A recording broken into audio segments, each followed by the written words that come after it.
Welcome back to my channel. This time we're gonna look at the Arcane Compendium artifacts. There's quite a lot of them, so I'm just gonna get into it without any lengthy introduction.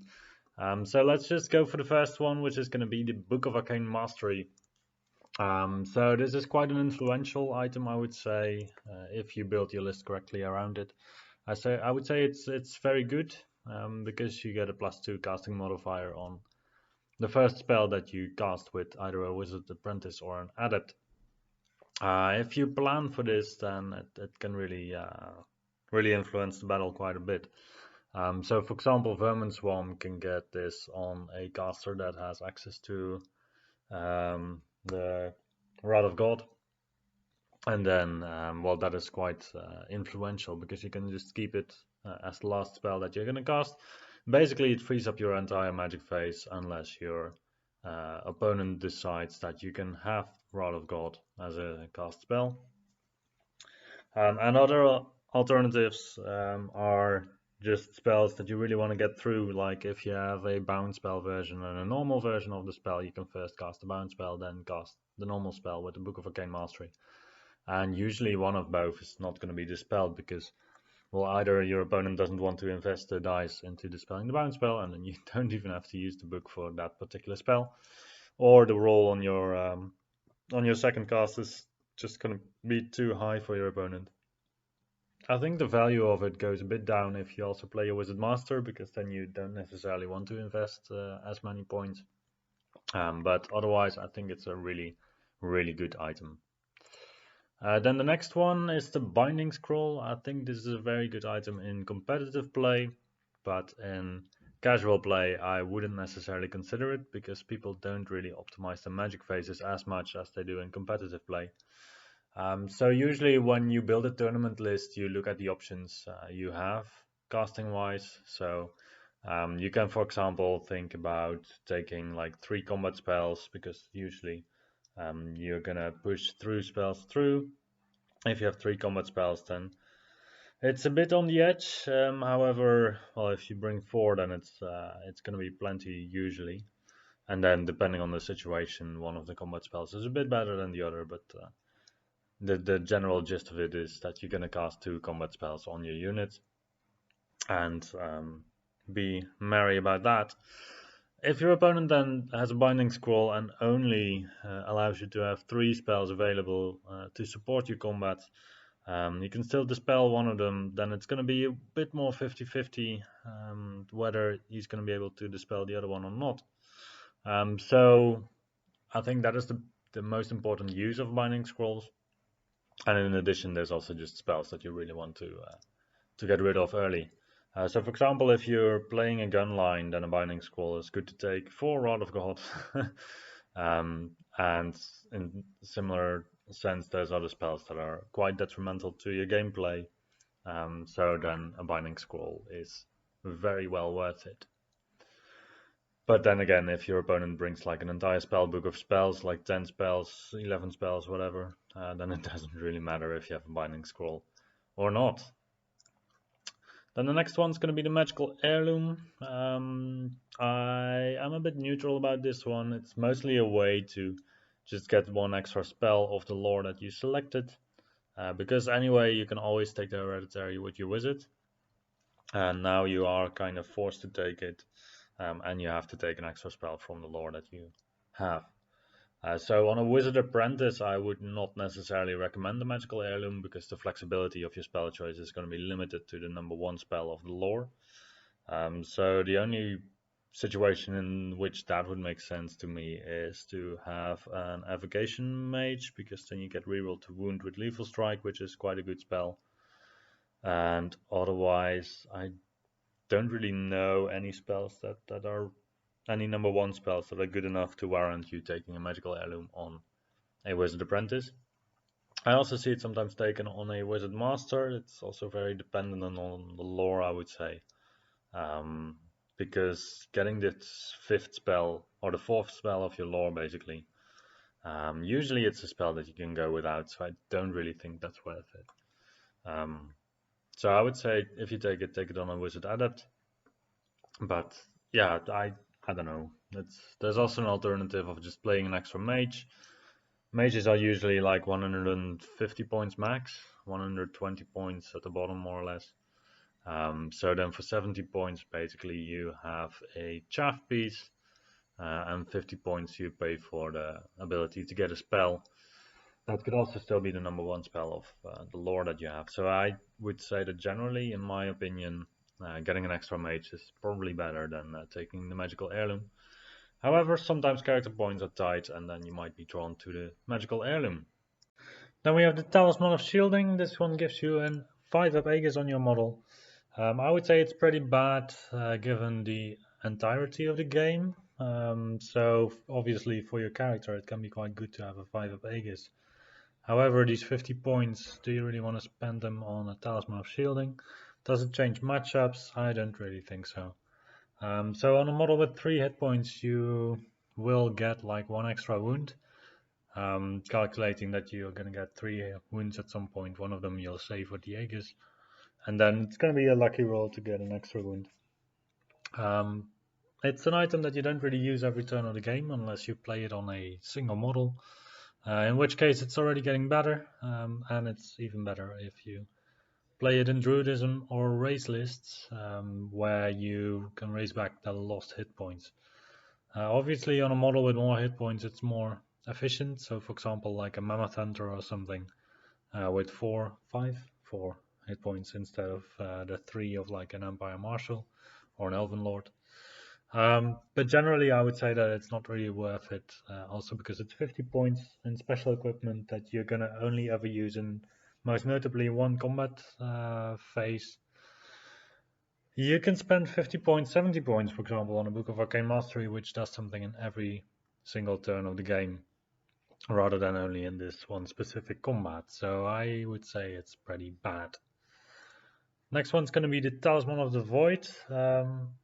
I put this at neutral because generally I would say that the Talisman of the Void is also not that good because you're investing 50 points to get 1/3 of a power dice every single turn, which is 2 power dice in the entire game. And my opinion most notably about Magic is that you're going to get, depending on your Magic phase, you're going to get either 1 or 2 spells off, 2 spells that you want to get off, or if you really invest heavily, you could get to the mark of getting 3 spells off, 2 to 3 probably. So in the end, the amount of spells you get off is not that much influenced by the point investment you do. So the quality of your spells is just going to be a bit better. But then 2 extra power dice over the entire game is not really going to make a difference for most lists. I think it's still valuable if you have a very good power dice to spell conversion rate. So for example, Nosferatu vampires with blood magic, or maybe something like cultists with the Spear of Infinity as a hereditary. They really like to have channels, but they also have a lot of sources of channel in their army. So yeah, I think it's better than a Talisman of Shielding in my eyes. However, a Talisman of Shielding you can build into your list with Druidism and Raises, whilst this one, you also have to build your list around it, basically. The Crown of the Wizard King is going to be our next topic. I would say generally in a list it is not the best item to include. However, you can also build your list around the Crown of the Wizard King, and then it can get better and better. So the best scenario for the Crown of the Wizard King is to play it in Vermin Swarm, where you can combine it with the spell selection rules for Vermin Swarm, where you can select the number 1 to 4 spells of a lore if you're an apprentice. So that is definitely very good. But otherwise, you're just looking at one random spell. You have quite a lot of chance that it's going to be like D6 strength 4 hits at some range, or D6 strength 5, whatever. Or it's going to be a combat buff, but these combat buffs, they're also not that reliable in the buff that you get, because it's also not going to be your hereditary that you can pick. So the choice is quite limited. It's quite fun, obviously, but yeah, one notable effect of the Crown of the Wizard King is that you get a model for 45 points, which is a wizard. So that does increase the range on your divination magic, which is most notably, I guess, for Empire, quite a good reason to pick the Crown of the Wizard King. We also have the Crystal Ball. Crystal Ball changed. It used to be an item that did something else, and now I don't remember what it used to do. But I would say that this new iteration is also not that good, just because the first dispelling attempt gets a +2 on the dispel. Usually when I want to dispel a spell, I want to make sure that I dispel a spell, and Crystal Ball will not make a big difference in that regard. So for example, your opponent is rolling an 11 on his dice. Are you gonna dispel it using 3 dice? Oh, that is really risky. So is Crystal Ball gonna change that? Are you gonna dispel a spell cast on an 11 with 3 dice? Nah, you can still roll an 8, and it still has quite a decent chance of happening. So you're gonna roll 4 dice anyway. So the amount of guarantee that you want to get with a dispel, to me, counts harder than when you're casting spells. So I would say it's pretty bad, most notably also because it's the first dispelling attempt that you're going to do. So if your opponent is used to Crystal Ball, if you would play it a lot, then your opponent can also tune even towards it. Scepter of Power, I would say it's an undervalued item. It's very good on a wizard that wants to cast a spell on a 3+ or a 4+, and if you don't forget that you have this item, because, well, you can just roll a die at this spell, see if you make it, and then obviously if you roll a 1 or a 2 with a single die, it's going to be a failed casting attempt. However, you can just roll an extra dice and then it's going to be a successful casting attempt. So you can just try a little bit more risky casts, and then when it really matters, you can kick in the Scepter of Power. Take profit of your very good castability of your spells, and then when you really need it, you get that extra kick for your magic phase. On a lot of mages, it doesn't really make a lot of sense, especially wizard apprentices or wizard adepts, I think. But wizard masters can get good benefit from this to maximize your profitability of the wizard master +1 to cast, basically. Absence of a Free Mind used to be very, very good, now is mediocre. Too bad, actually. Because you cannot select the learned spells 5 and 6 of the chosen path. So the thing here is that with a wizard adept you only have 2 spells. So there's, within a lore with the first 4 spells and the hereditary available, there's usually enough choice to go for 2 spells that are convenient anyway. And if you really want to go for different lores like alchemy and pyromancy, for example, with a wizard adept, with alchemy you can still take Silver Spike and your hereditary, or Glory of Gold is also always good. Word of Iron, sorry, Glory of Gold is not that good against flame fireproof models. Pyromancy, yeah, if you're gonna get stuck with pyromancy, then Flaming Swords is always still good, I guess. And then your hereditary. So it's for a wizard adept, even the most extreme paths are still fine to play around with. And a wizard master, if you're a wizard master and you cannot select the learned spells 5 and 6 from your path, you're basically stuck with the 1 to 4 and the hereditary. So yeah, that is not good. Yeah, the only situation where I would still consider it is an Infernal Dwarf Prophet with the Alchemy Pyromancy essence of Free Mind. But otherwise, I wouldn't really consider this item. Then the Roto Battle is, it used to be kind of okay, and now it's quite good because the range got increased to 18 inches. I played it before when it was still 12-inch range, and then it was not good because then you often find yourself just out of range.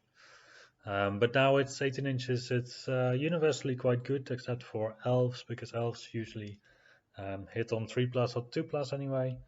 3+ to hit to 2+ to hit is a good bonus. However, I mean, if you're gonna hit on 4+ or a 5+ even, and you're gonna have a +1 to hit, it's way better, obviously.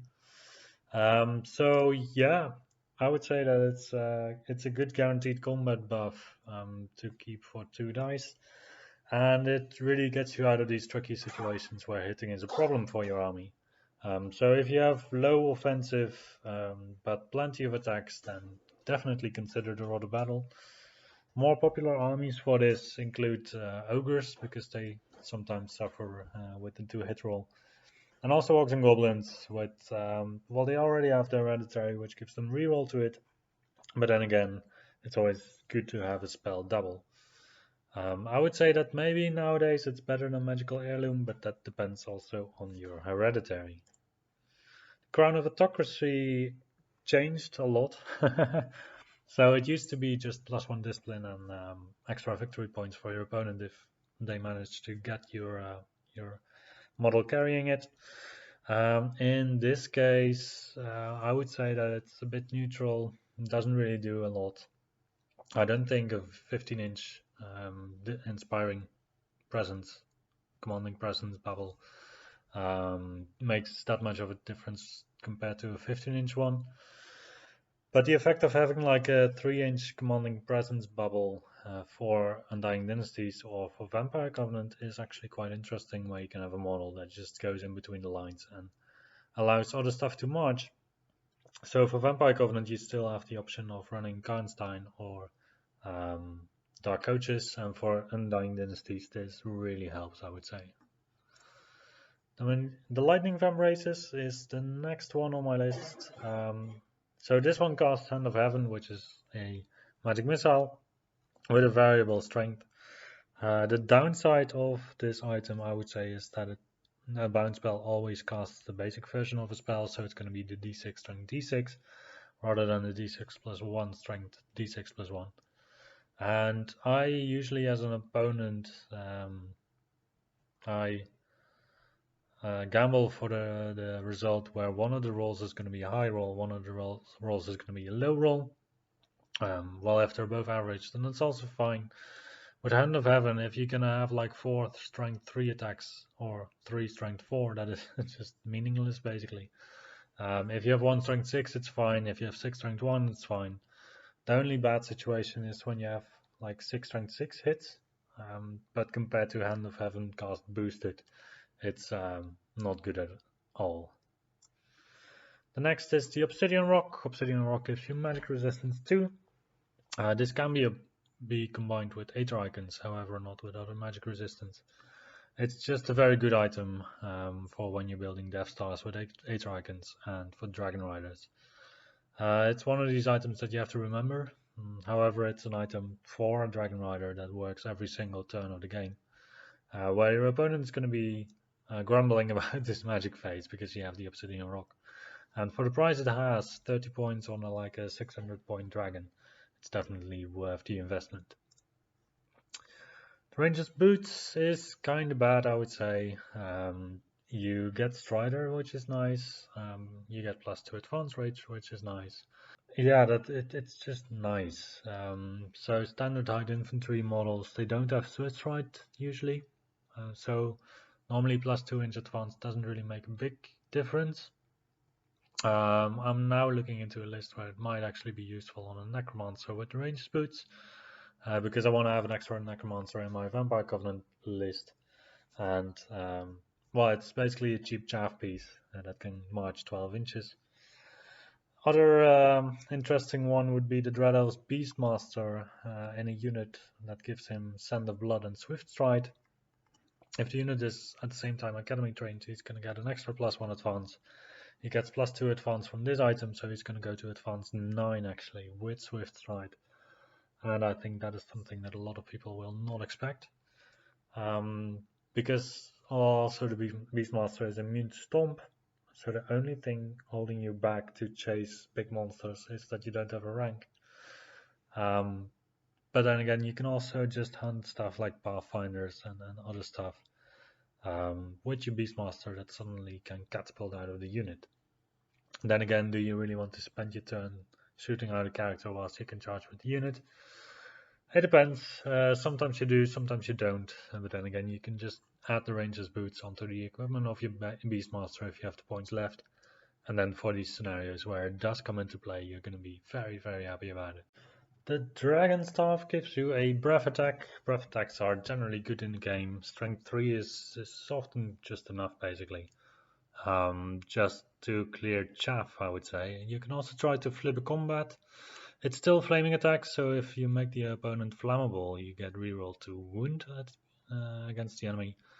Well, I think it's best on cowboys because you can just move around, take off these pesky units of pathfinders, cause a panic check on something with low discipline, and it's going to be worth the 25 points.